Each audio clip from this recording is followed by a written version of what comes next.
Once again, welcome, dear members, to this call. We are happy to have you. I think we'll be starting soon. I'm happy to see that we have representations from various schools.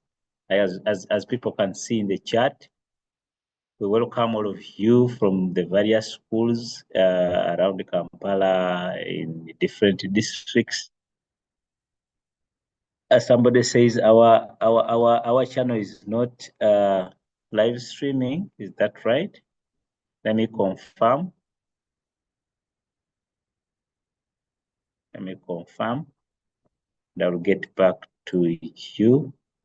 But for people who may not have access to it, I'll drop a link in the chat so that you can guide a neighbor who would love to access us that way to join. I'll paste it in the chat. You could share it with the colleagues. Thank you so much. Feel free to prepare any questions that you may have about the A-level curriculum, especially on the materials you've received, the syllabus materials. But that will come in the Q&A.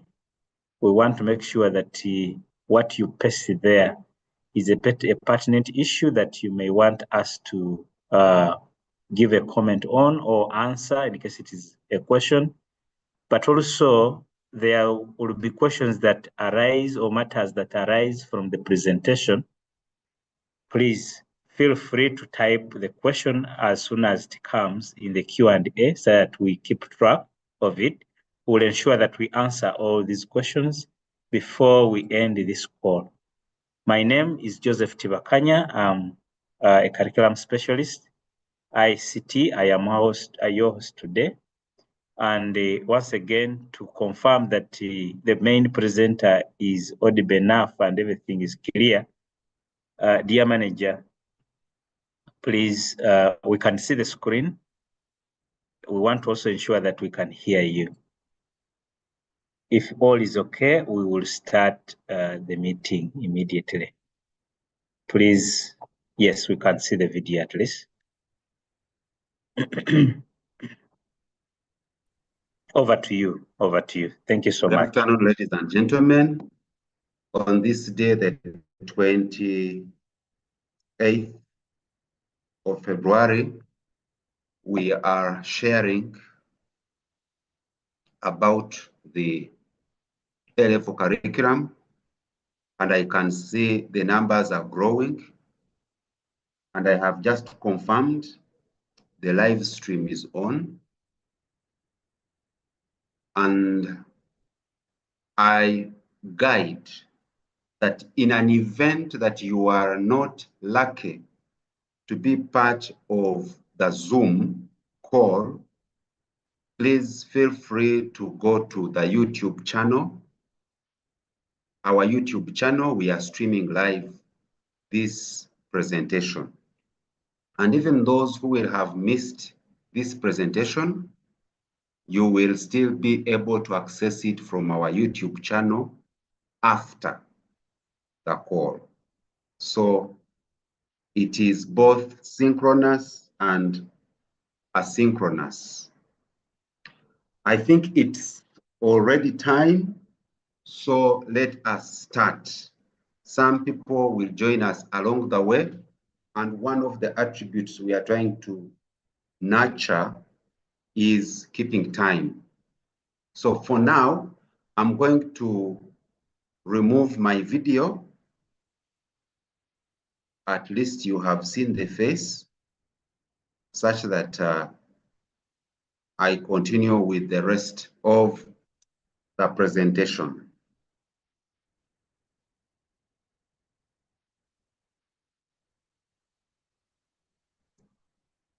So in this presentation,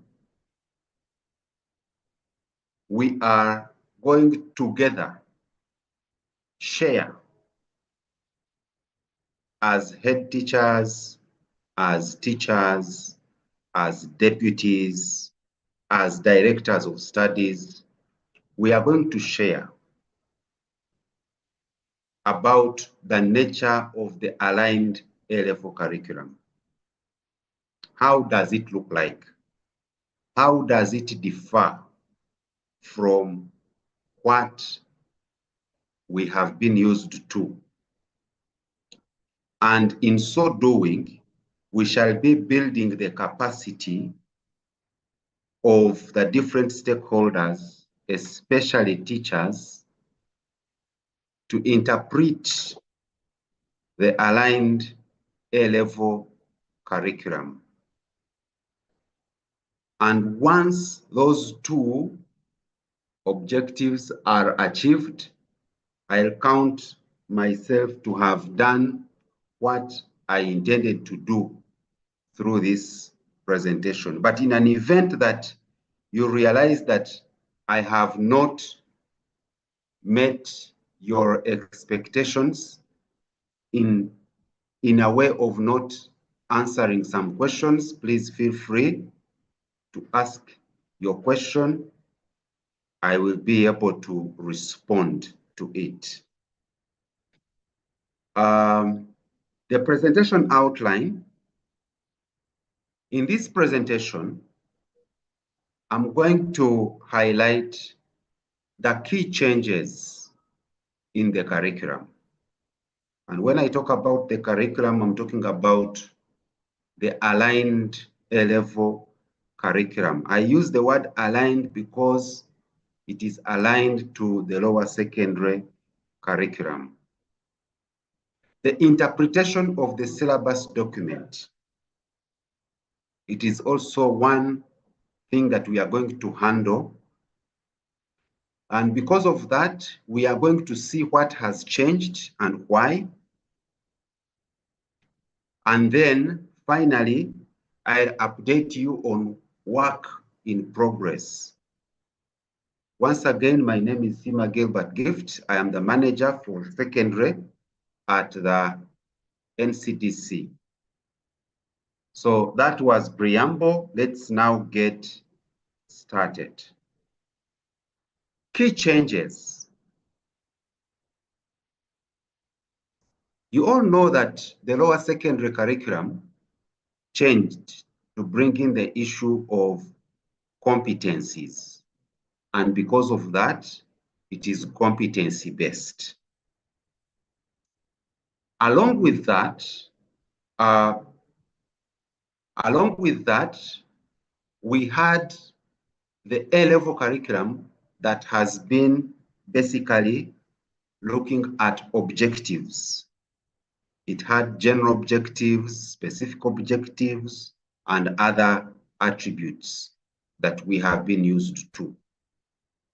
So one of the key changes with the introduction of, or with the alignment of A-level was to introduce competencies to replace what we had as general objectives, as we shall see in a little while.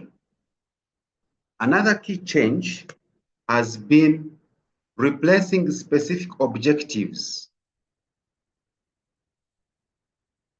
and content with learning outcomes. Previously, we had a column for specific objectives, another column for learning outcomes. No, for content.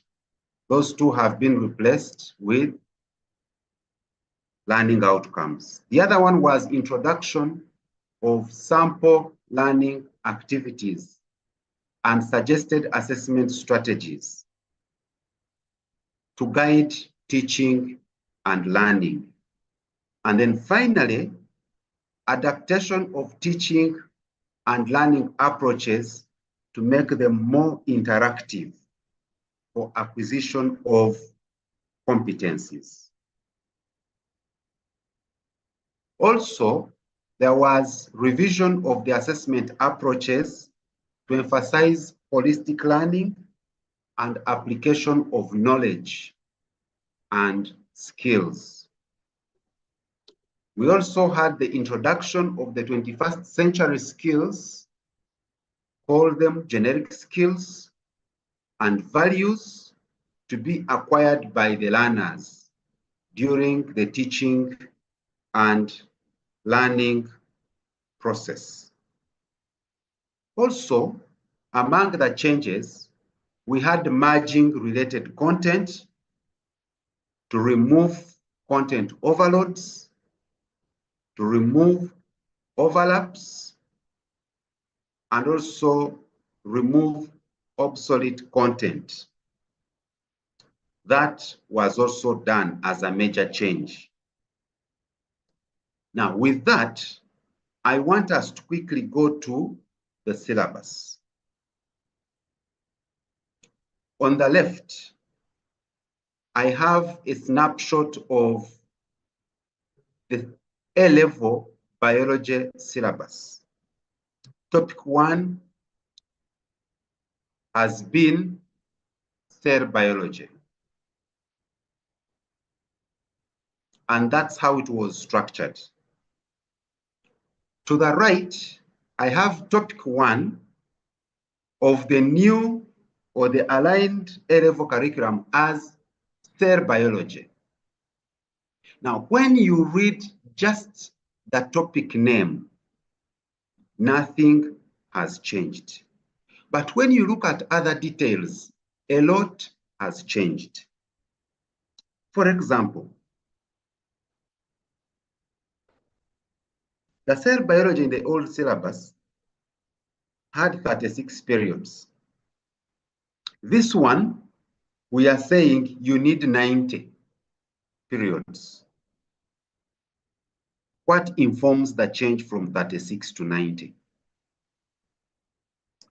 The overview of the topic was there in the old syllabus. In this one, it is not there. You had the general objective. In the new one, you have a competency.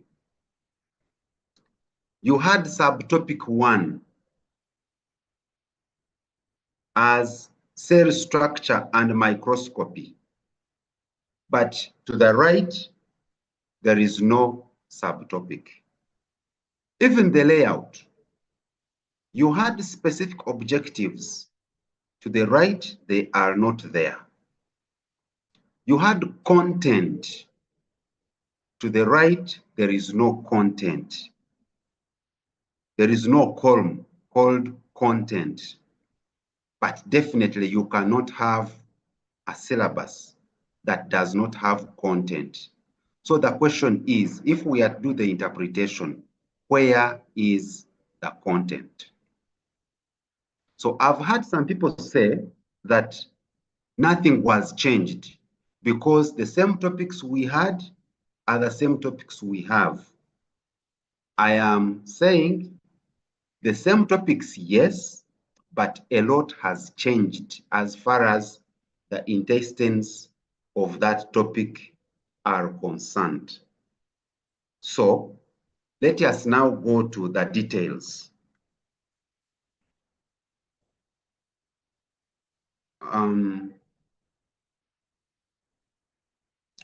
Competency versus general objective. I have taken a snapshot. I am trying to use as many subjects as possible, try and accommodate all of us as much as possible. I've taken a snapshot of Senior 5 Term 2, and this is history. This history, the competence is the learner analyzes the Islamic revolutions in Africa by examining their impact to appreciate how they have shaped cultural diversity in contemporary Africa. this is not the way our general objectives were being stated. Now, what is it that is in this competency? If I can just go back a little, a competency is the ability of a person to apply their learning in a range of situations.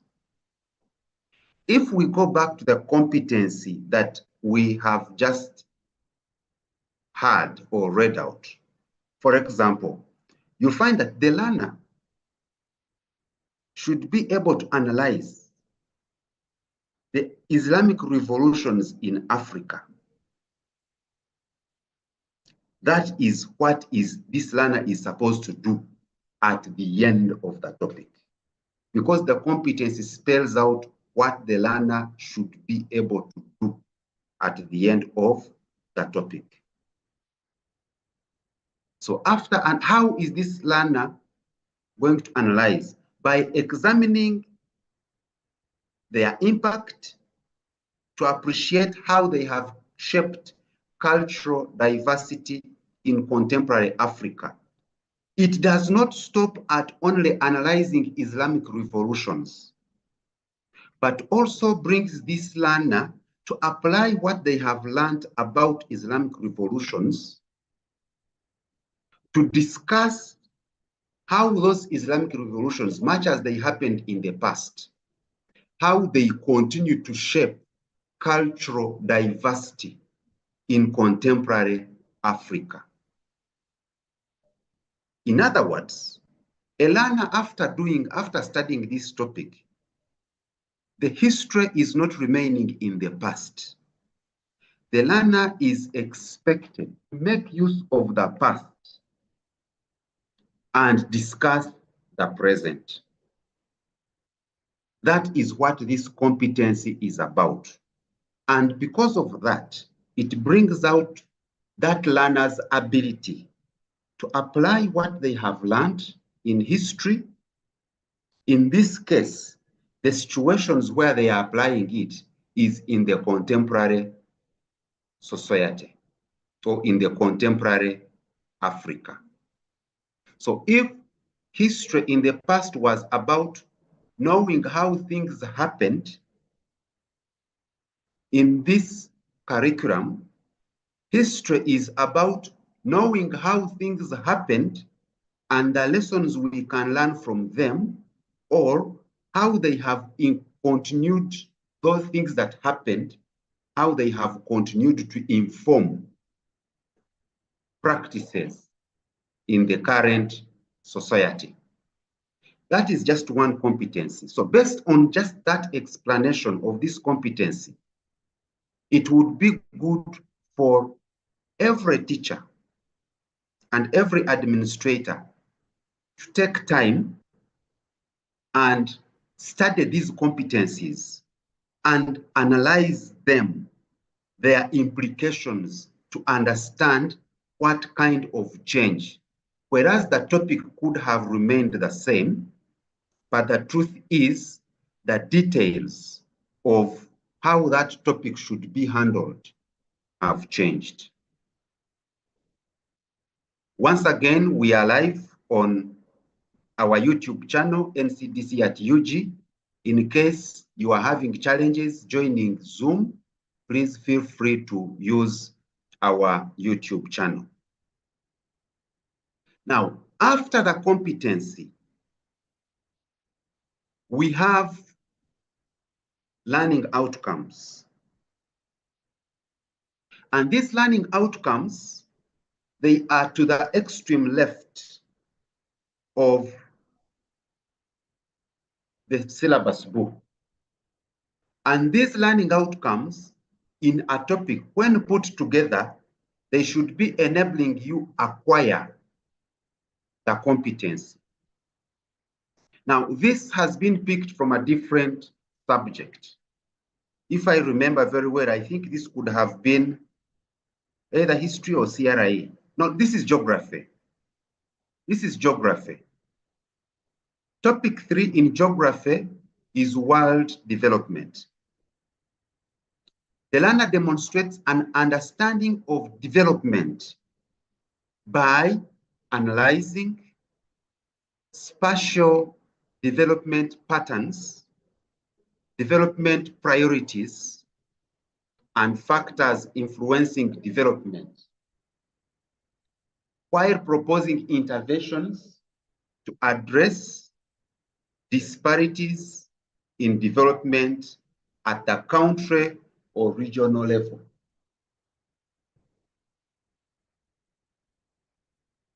So when you look at that learning outcome, you realize that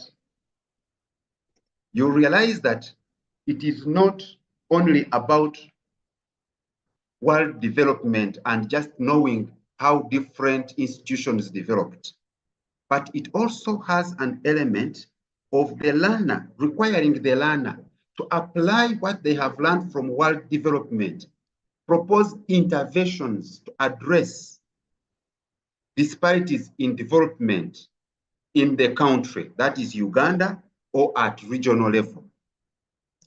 Now, that is a competency. Let's look at the learning outcomes. The learner should be able to form opinions about world development. This is the first learning outcome. World development patterns through analyzing statistics, maps, and other relevant information. You want the learner to form opinions, meaning it is the learner to form opinions, not the teacher to form opinions. When you go to another description of this curriculum, the description is, it is learner-centered, meaning you put the learner at the center. So when you look at these learning outcomes, the learner should be able to form opinions. It is the learner forming opinions after analyzing the statistics, maps, and other relevant information about world development patterns. It's at this point that I want to share where the content has gone. This learning outcome has 3 parts. The first part is the person that we are addressing, that is the learner. And then the next, actually there are 4 parts. The first part is the person that we are addressing, that is the learner. The second part is an action verb, which talks about what the learner should be able to do. The learner should be able to form opinions. Now, that is what the learner should be able to do, because competency-based is emphasizing what the learner is able to do. Then the third part is now the content that is going to be the basis for what the learner should be able to do. The content is about world development patterns. And then the last part is the context. The context is looking at analyzing statistics, maps, and other relevant information. Meaning that different teachers can teach this same topic differently, but achieve the learner's ability to form opinions about world development patterns. Some can use statistics, some can use maps, and any other. Some can use text information for learners to read and form their varied opinions. And these opinions, the word is opinions because they are many opinions. It's not that every learner must form a specific opinion. They can be varied and different. So that is about the learning outcomes. If I am to summarize, The learning outcome has the person being addressed, that is the learner, the action verb, which guides what the learner should be able to do, the content that this learner is going to be working with, which is about world development patterns in this case, and then the context by analyzing statistics, maps, and other relevant information. Let me go to suggested learning activities. The suggested learning activities are suggested. They are not exhaustive. They are suggested because as teachers, I'm sure you are capable of coming up with alternative activities, learning activities to make this happen. Either the ones suggested might not be feasible in your local environment. In case they are not feasible in your local environment, you are free to come up with your own. The same applies to sample assessment strategies. But let's look at these suggested learning activities. Learners brainstorm the meaning of development. This is just a suggestion, but we think it would be a good starting point. And then say, in groups, learners analyze the map showing the pattern of world development, write down their findings, and make presentations. Now, when you say in groups, you find that the learner is actively involved, and because of that, you're going to have learners taking the lead in terms of teaching and learning. But the teacher is not completely left out. They are saying, guide learners to agree. Guide learners to agree on the definitions, because some learners will come up with different definitions, but guide them to agree on the definition that actually is the best. So those are suggested, like I've said, you can build on, but they are just suggested. And what you build on, the learner should be at the heart and at the center of the interaction. I'll be taking your questions at the end of this presentation. Assessment strategies. The assessment strategies on the extreme end.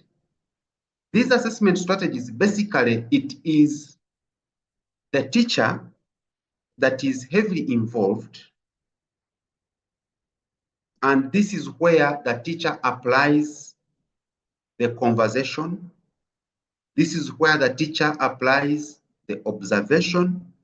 And this is where the teacher looks at the product of the learners. In the activities are emphasizing learners to discover,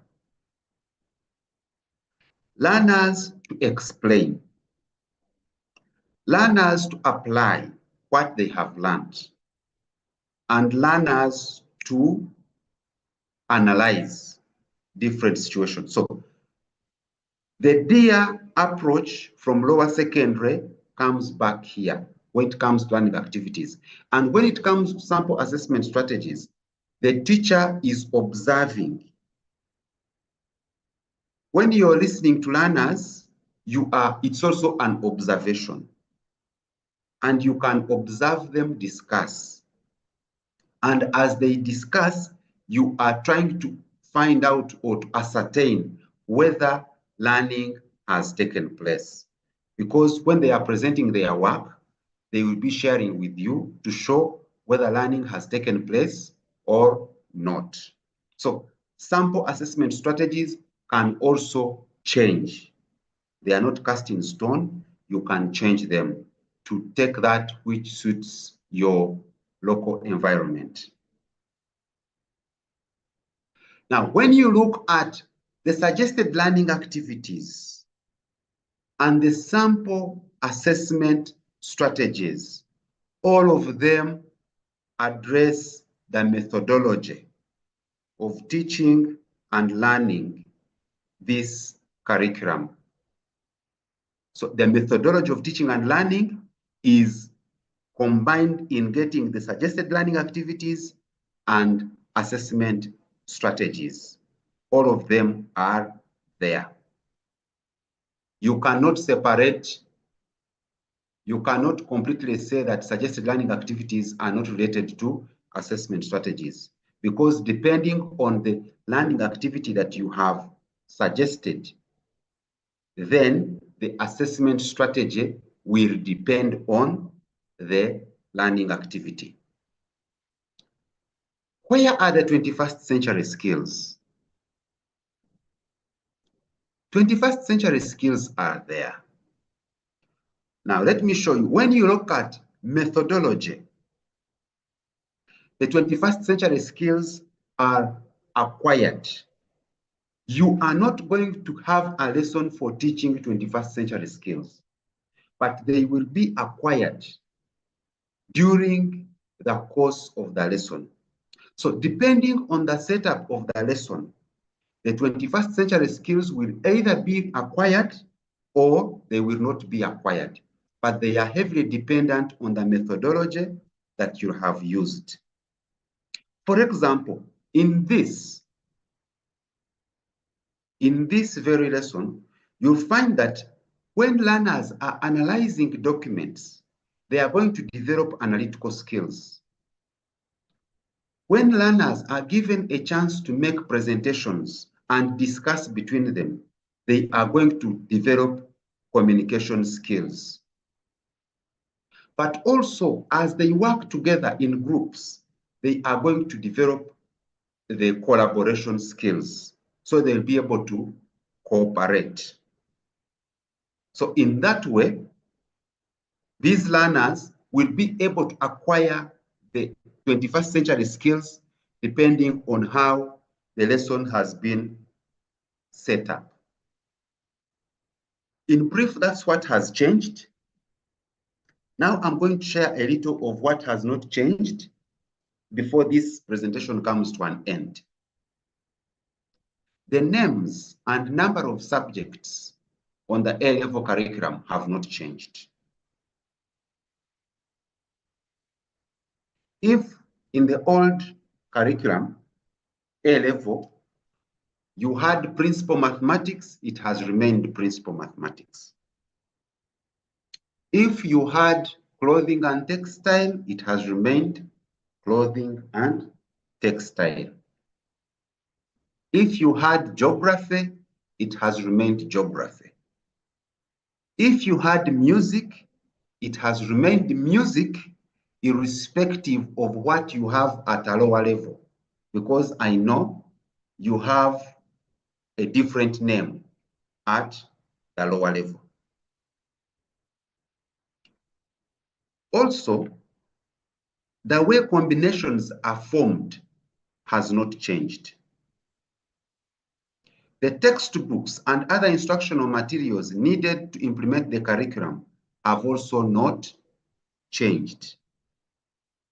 The same applies to admission criteria to universities and other tertiary institutions. Those have not changed. We have some knifey edges on some subjects, especially subjects which were merged at lower secondary. Let me start with clarification. At lower secondary, we have a subject called, I think it's art and design. And at A level, it is art and design. This name changed way back in 2013 or 16. It has been art and design, much as we have been calling it fine art in a number of schools. But the name is art and design. Now, we have a subject like performing arts.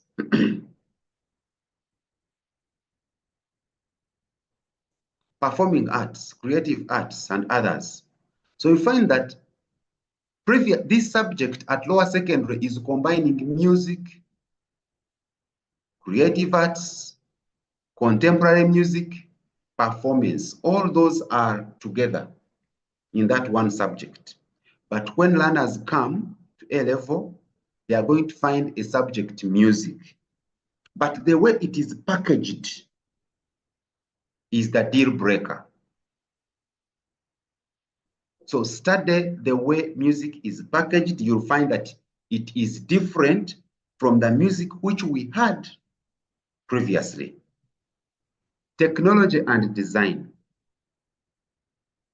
Here I have had a number of questions which I think I can try to address now.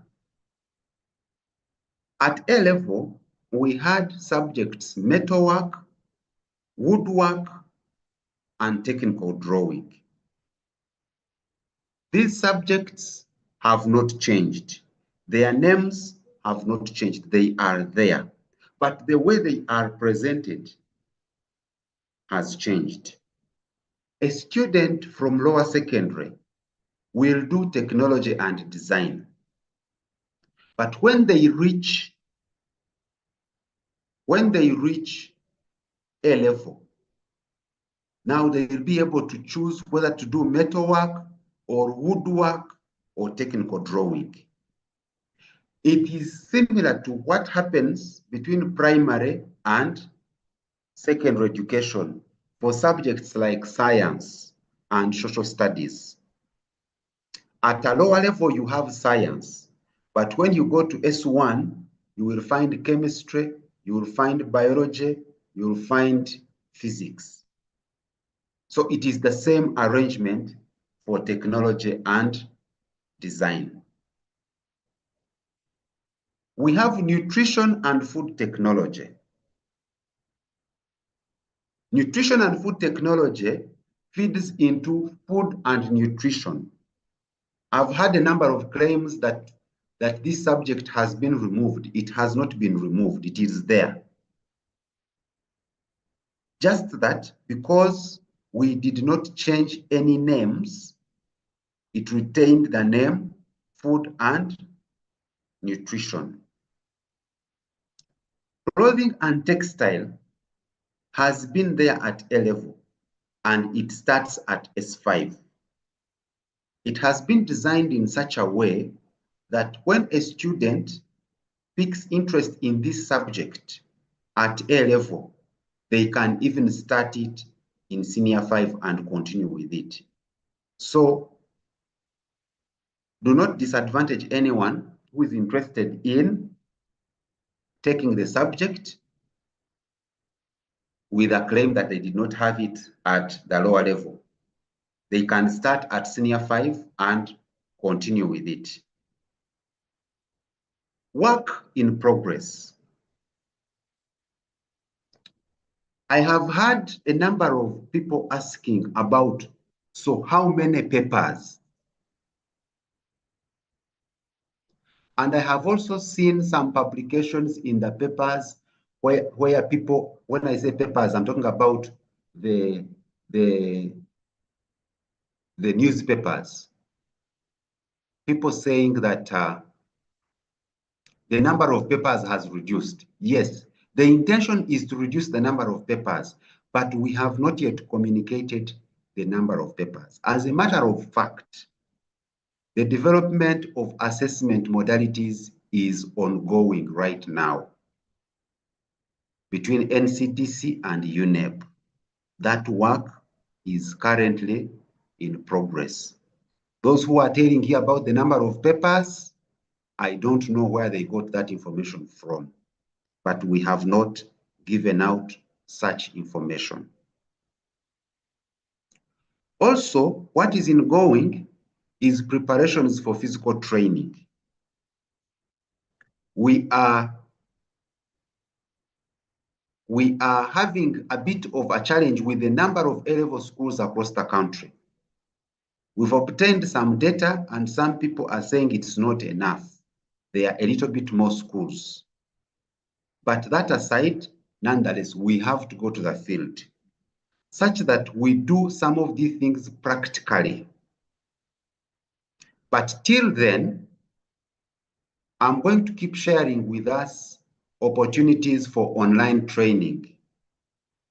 And I am proposing that as we prepare to come to the field, if you have a pertinent topic that can be addressed through online training, please share it in the different platforms, whether it is ASHU or this other platform for private schools. Feel free to share it. And once I get it, I will be able to organize a training on that regard. And that also can help us develop like kind of a training schedule or training program. So we are going to come up with a draft program for now for online as preparations for physical training continue. But definitely we are coming to the field to carry out training physically. And this time around, the plan is to train more teachers than 5 teachers per school. In conclusion, the A-level curriculum has changed to competence-based. Content has been reorganized. Please do not look at the name of the topics on the contents page and say nothing has changed. What has changed is not in the names of the topics, but what has changed is in how this topic is being handled in the classroom. I encourage you to take note of the changes. The biggest change has been on the teaching and learning approaches, in that they are meant to be interactive and learner-centered. Finally, at school level, if you have attended this training, you can organize internally to collectively analyze the changes by subject. For example, if you have a department, the teachers of physics can get together and analyze how the presentation of this curriculum or the syllabus for physics is different from what it was before, and the demand it has on both the teacher and the student. So you can plan internally on how best to address these changes. Also, at school level, you can organize to have your internal capacity development and discuss some of these changes. I thank you very much for being a part of this, this training. And I see, I don't know, Joseph, today we did not have a question and answer session. And I see there are very many people greeting each other on the platform. And because you have sent so many greetings, now it becomes very hard to follow through and answer the questions, because the chat has been a bit used for a different purpose. Because I'm seeing greetings from Muntungamo and Wobulenzi and others. So the questions have somehow been. Yes, manager. I kept track of the conversation, whereas there are greetings there. The main questions revolved on the last submission you gave regarding assessment and how the assessment will be. But maybe the other pertinent question is about the subjects that were at O level and were not at A level, but are not communicated clearly in this release. Somebody gives an example of PE, maybe you give clarity on that. And then there are questions in the Q&A. Somebody is asking, shall people do continuous assessment and activities of integration? I think you'll give clarity on that. The rest you have answered in the communication, but those maybe somebody didn't attend our previous trainings and orientations may need some clarity on that. The rest have their answers in the presentation you've given, unless I have not taken note of any other. But in the Q&A, there are some few questions there. Thank you. Thank you very much, Joseph. Now, about this alignment, we did not have the introduction of any new subject on the curriculum menu. Unfortunately, one of the subjects that has been affected is PE. The reason for not introducing a new subject was we are still using the same textbooks. And because PE has not been having textbooks at the A level, at the advanced level of secondary education, that's the reason it is missing on the curriculum menu for the aligned curriculum. Then I am seeing when are we getting the textbooks for A level? I have answered that question by saying you're using the textbooks that you have been using. How about the number of papers? I communicated that. Have you changed the type of questions? Yes. The type of questions, those which assess competencies, are scenario-based. Like the scenarios you have had at lower secondary, scenarios are coming at upper secondary. But definitely the level of demand in the scenarios at upper secondary is higher than the level of demand you have had at lower secondary. Projects are there. If you're to develop the 21st century skills, you will not develop them without projects. If you're to develop the rigor that these students need to answer the questions in the assessment, you will not be able to achieve it without allowing the learners to go through projects. If you're going to teach, I wanted to get a subject that has been purely for sitting in the forward classroom up to the end.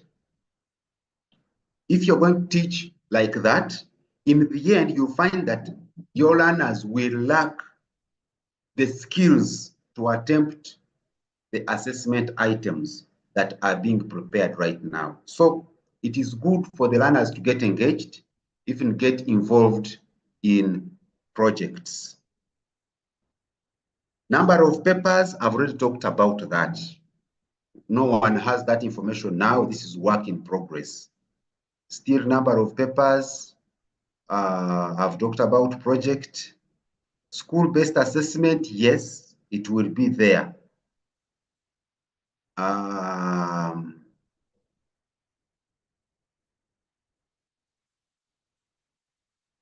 Now, someone is saying, I have read the Christian religious education A-level syllabus and seen that divinity 3 papers have been merged to 1. I think you're reading a wrong document because the documents that we sent out do not have number of papers anywhere.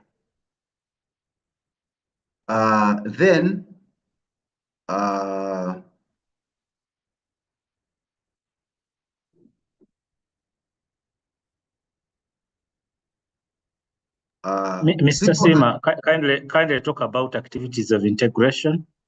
It is coming back several times.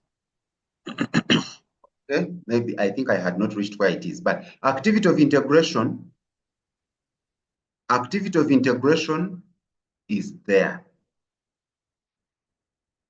Please organize your students to have some activities of integration, because that's what will help them to apply what they have learned in a number of situations. It is what is going to give them the practice of the possible assessment items that are going given to come at end of cycle. So if you do not make provision for activities of integration, then it means that your learners will be required to integrate what they have learned for the first time in the end of cycle assessment, which can be detrimental. I'm seeing number of papers. The school time has not changed. It remains what it has been.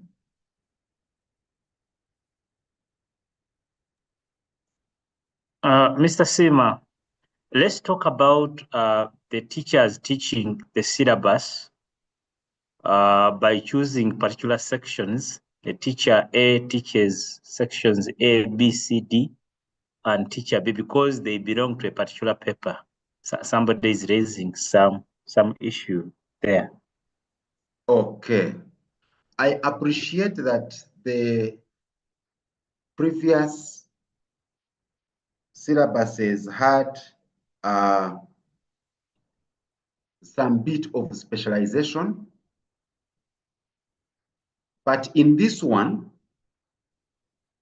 if, for example, you specialized in light in physics, and then another one specialized in waves,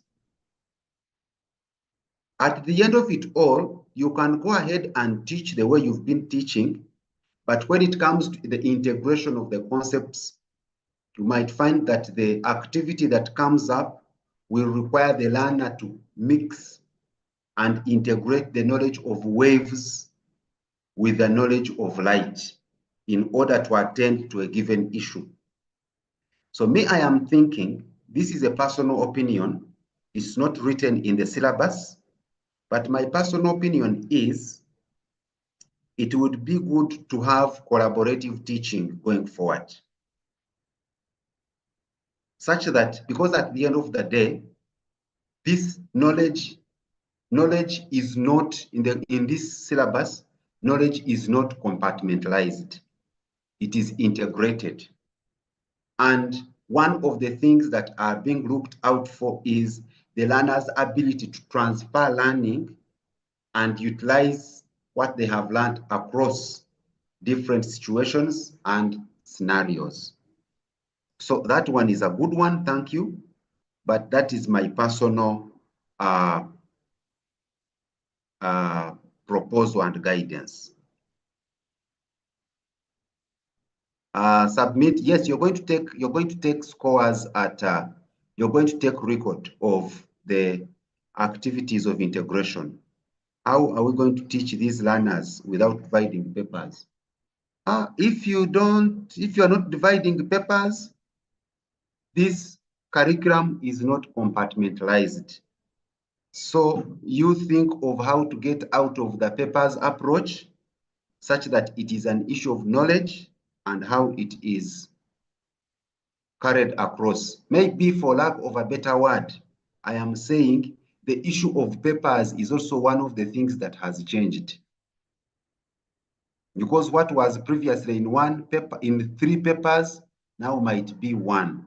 Because what we are looking for is the competency, because papers were specifying knowledge. But this syllabus is specifying competencies, not knowledge. That's why it is breaking that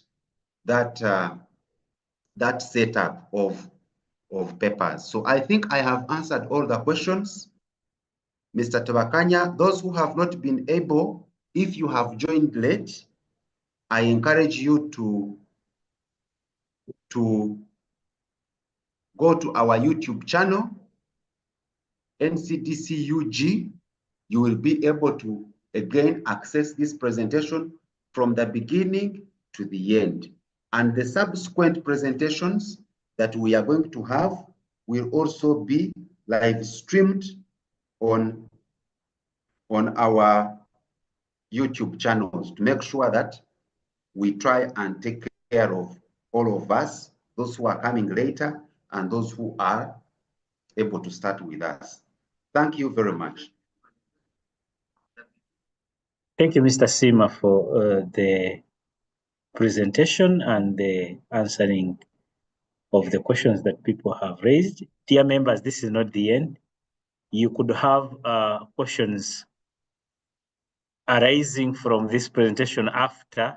Feel free to submit them. Somebody was asking for your contact, Mr. Sima, in order to contact you in case they are stuck. I don't know what you have to say about that before you leave.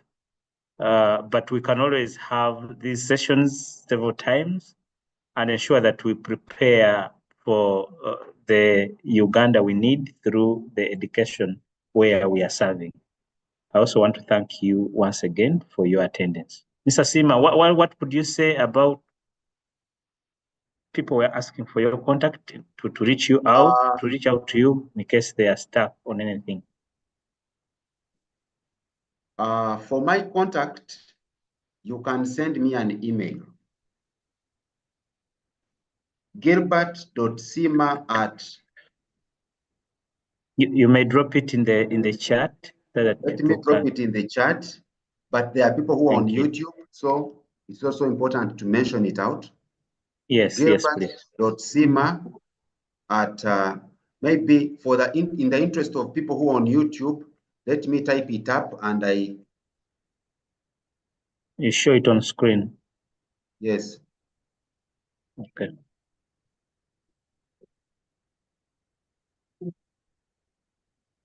I hope we've tried to answer all the questions. Somebody's asking for the recording. We'll ensure that this recording is available on the YouTube channel, and you can access it several times depending on the needs.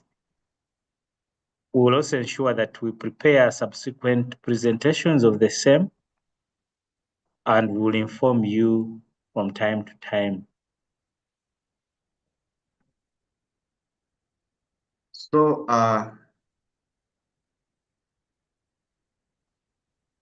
those who were asking for my contact.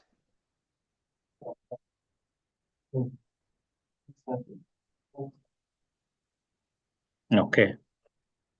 Gilbert.sima@ncdc.go.ug and then giftsima@gmail.com. Thank you so much, dear members, for your attendance. They would like to get this presentation. I think we'll share this via WhatsApp and the rest of the platforms. We can circulate it and to reach you. We shall share the link in addition to this. Yes. Thank you so much. I'm happy to have had this very good conversation with you. We look forward to having you once again when we have another. Please see you then. Thank you so much. May God bless you.